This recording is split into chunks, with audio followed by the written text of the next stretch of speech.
Bapak Ibu, teman-teman, kita ketemu lagi di Renungan Sebutir Debu. Nah, pada saat ini, kesempatan ini saya ingin mengajak Bapak Ibu dan teman-teman sekalian untuk kita sama-sama merenungkan apa hubungannya Tritunggal dengan Natal. Kita seringkali hanya memikirkan Natal. Kita tiap akhir tahun merayakan Natal. Ya. Apa yang ada dalam pikiran kita? Kalau Natal tidak jauh dengan pesta Natal, dengan beli kado, perhiasan Natal, perayaan Natal, makan sama-sama. Apakah cuma itu arti daripada Natal? Padahal Natal itu adalah kelahiran Juru Selamat dunia, kelahiran Tuhan Yesus untuk menebus dosa kita semua. Jadi menurut saya tidak sesimpel itu. Natal itu ada hubungannya dengan Tuhan, penguasa alam semesta, pencipta langit dan bumi. Ya. Yaitu ada hubungan yang erat dengan proses penciptaan sampai manusia jatuh dalam dosa, sampai proses penyelamatan yang dilakukan oleh Tuhan. Jadi saya ingin mengajak Bapak Ibu teman-teman kita sama-sama merenungkan hubungan Tritunggal, Allah Tritunggal dengan Yesus, dengan Tuhan Yesus. Kita lihat dalam kitab Kejadian, ya, pasal 1 ayat 1 saya bacakan. Itu Allah menciptakan langit dan bumi serta isinya, judulnya begitu ya. Kejadian pasal 1. Pada mulanya Allah menciptakan langit dan bumi. Perhatikan. Allah satu, yaitu Allah Bapa. Ya. Nah, ayat 2-nya, bumi belum berbentuk dan kosong, gelap gulita menutupi samudra raya. Kemudian roh Allah melayang-layang di atas permukaan air. Roh Allah. Jadi tadi ada Allah Bapa, kemudian oknum kedua adalah roh Allah. Nah, di sini saya mau mengajak Bapak Ibu teman-teman kita perhatikan Allah. Kalau Allah saja tidak punya roh, berarti dia bukan pribadi, bukan Tuhan yang hidup. Tapi hanya mungkin Allah yang disembah oleh orang-orang dan agama lain, yaitu mungkin patung, batu, pohon, dan sebagainya. Tapi ini ada Allah Bapa, ada Allah Roh. Jadi roh Allah, ya, itu udah ada dua oknum di situ. Roh Allah. Rohnya Allah. Rohnya Bapa. Melayang-layang di atas permukaan air. Yang ayat 3-nya ditulis berfirmanlah Allah. Berfirmanlah Allah, jadilah terang. Berfirmanlah Allah, jadilah terang. Maka terang itu jadi. Ya. Dan Allah menamai terang itu siang dan gelap itu malam. Dan jadilah hari pertama. Saya ingin mengajak Bapak Ibu, teman-teman kita perhatikan dengan sungguh-sungguh. Ketiga oknum yang adalah satu. Dalam diri Allah Bapa ada roh dan ada firman. Kalau kita lihat dalam kamus, artinya firman itu sama juga dengan kalam. Kalam itu adalah firman Allah yang hidup dalam diri Allah. Firman itu adalah pengetahuan Allah. Ya. Sama seperti manusia. Manusia punya tubuh, punya jiwa, punya roh. Ya. Dalam jiwa manusia ada pikiran atau pengetahuan atau logos bahasa Latinnya. Itu adalah pengetahuan dan hikmat Allah yang waktu penciptaan manusia ditiupkan roh Allah ke dalam tanah yang berupa Adam. Maka ada nafas hidup, ada roh kehidupan dalam diri manusia, yaitu manusia Adam yang tadinya hanya seonggok tanah. Ya, jadi karena ada pengetahuan Allah, ada firman Allah yang hidup, dan firman itulah yang menciptakan isi dunia ini. Ya, kalau kita lihat dalam kitab Kejadian pasal 1, terus kalau Bapak Ibu baca terus ke bawah, itulah proses penciptaan. Allah berfirman, maka jadilah ini. Allah berfirman, maka jadilah ini. Allah berfirman, maka jadilah itu. Allah berfirman, maka jadilah ini. Gitu ya. Bapak Ibu baca. Karena di sini waktunya pendek, jadi saya nggak bisa terus uraikan secara lebih lengkap. Nah, sekarang apa hubungannya dengan Natal? Ya. Jadi waktu Tuhan menciptakan alam semesta, kemudian Tuhan menciptakan manusia. Pada saat itu iblis mengganggu manusia, mencobai dia, dan manusia jatuh dalam dosa, jadi berdosa kepada Tuhan. Nah, setelah manusia berdosa, Tuhan, karena dia adalah Tuhan yang maha tahu, maha kuasa, maha pengasih, dan maha penyayang, dia sudah memikirkan cara menyelamatkan manusia yang berdosa. Ya. Caranya bagaimana?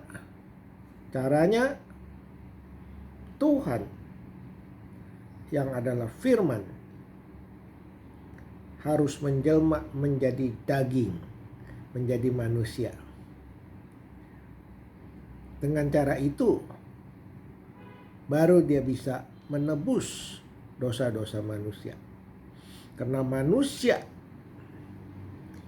yang diciptakan Tuhan sudah berdosa, maka harus ditebus dosa-dosanya dengan darah manusia yang suci, yang kudus, yang tidak berdosa, yaitu manusia yang namanya Yesus Kristus.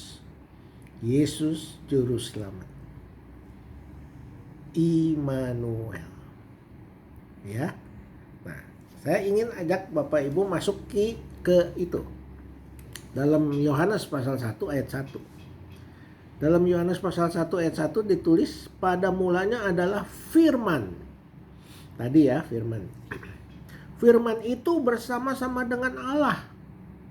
Kalau dia nggak bersama-sama, bagaimana Allah menciptakan isi dunia ini? Karena di dalam Kejadian Tuhan bilang, Allah Bapa bilang, jadilah terang. Maka terang itu jadi. Ya.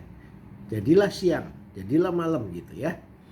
Nah ini pada mulanya adalah firman, firman itu bersama-sama dengan Allah, dan firman itu adalah Allah. Firman itu adalah Allah. Ya. Ayat 2-nya, ia pada mulanya bersama-sama dengan Allah. Ya, ayat 3-nya, segala sesuatu dijadikan oleh Dia, dan tanpa Dia tidak ada suatu pun yang telah jadi. Dari segala yang telah dijadikan. Jadi artinya segala macam makhluk, segala macam yang ada di alam semesta ini adalah diciptakan oleh Tuhan Allah Tritunggal. Karena ada Allah Bapa, ada Allah Roh, ada Allah Anak yang namanya adalah Firman. Nah, dalam ayat 4 ditulis, dalam Dia ada hidup dan hidup itu adalah terang manusia. Ya. Ayat 5-nya, terang itu bercahaya dalam kegelapan, dan kegelapan itu tidak menguasainya. Ya, jadi waktu kita atau orang siapapun itu, agama apapun dia, waktu dia percaya kepada Tuhan Yesus, dia akan memperoleh terang itu. Dan terang itu bercahaya sehingga kegelapan tidak bisa menguasai dia. Ya.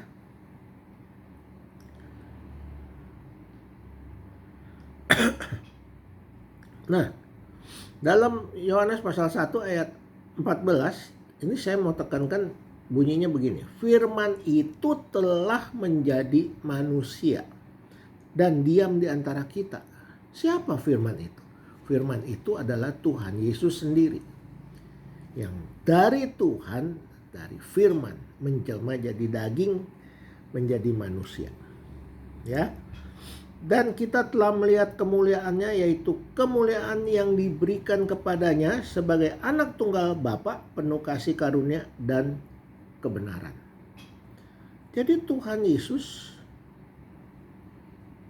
kita tahu dia bukan manusia biasa.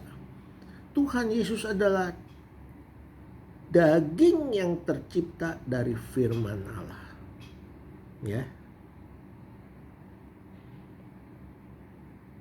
Nah, waktu kita percaya kepada Tuhan Yesus, kita percaya kepada Yesus dan kita percaya bahwa Yesus itu Tuhan, maka dia sudah bertemu dengan Allah itu sendiri. Karena dalam diri Yesus, itulah Tuhan, pencipta alam semesta. Yesus adalah Allah Tritunggal. Ya, dalam ayat 18 kita lihat, tidak seorang pun pernah melihat Allah, tetapi anak tunggal Allah yang ada di pangkuan Bapa, dialah yang menyatakannya. Nah, siapa anak tunggal Allah yang di pangkuan Bapa ini? Yaitu firman yang menjadi daging, yang namanya Yesus. Terus kita pikirin, kenapa kok susah-susah banget? Ya, kok susah-susah banget sih? Sampai mesti mati di kayu salib, tebus dosa. Ya, kenapa Tuhan mau begitu? Nah, jawabannya di Natal ini ada kasih yang besar dari Tuhan untuk menebus dosa manusia melalui penebusan darah orang yang kudus, yang tidak berdosa. Tapi dia adalah manusia.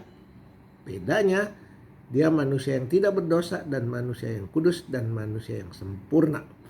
Di dalam dia adalah Allah Tritunggal.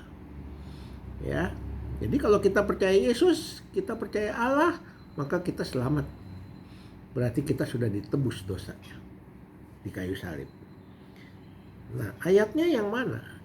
Ayatnya saya ambil dari Yahya 3 ayat 16.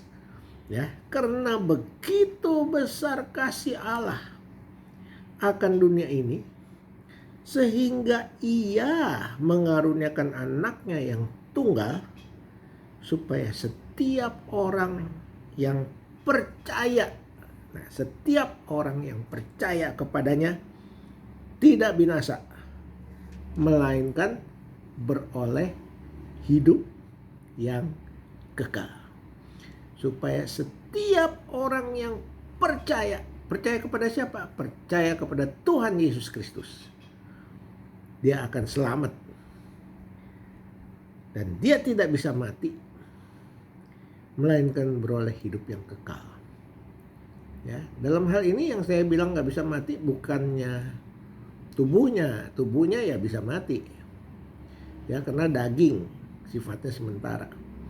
Tapi yang tidak bisa mati adalah rohnya. Roh manusia yang diberikan oleh Tuhan waktu penciptaan manusia. Roh ini sudah ditebus, sudah dimurnikan, sehingga waktu tubuh mati, roh ini kembali kepada pemiliknya, yaitu Tuhan yang ada di surga. Ya, jadi percaya kepada Yesus, selamat, hidup kekal di surga. Sampai di sini dulu Bapak Ibu, teman-teman. Nanti kita sambung lagi dalam episode berikutnya.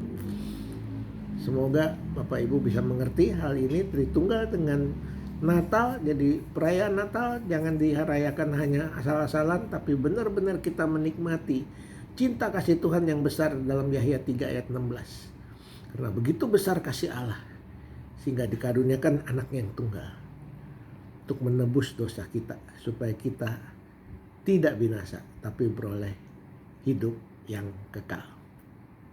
Ya, sampai nanti, jangan lupa klik subscribe, share, supaya makin hari makin banyak orang yang mengerti, makin hari makin banyak orang yang kenal Tuhan. Tuhan memberkati. Selamat Natal.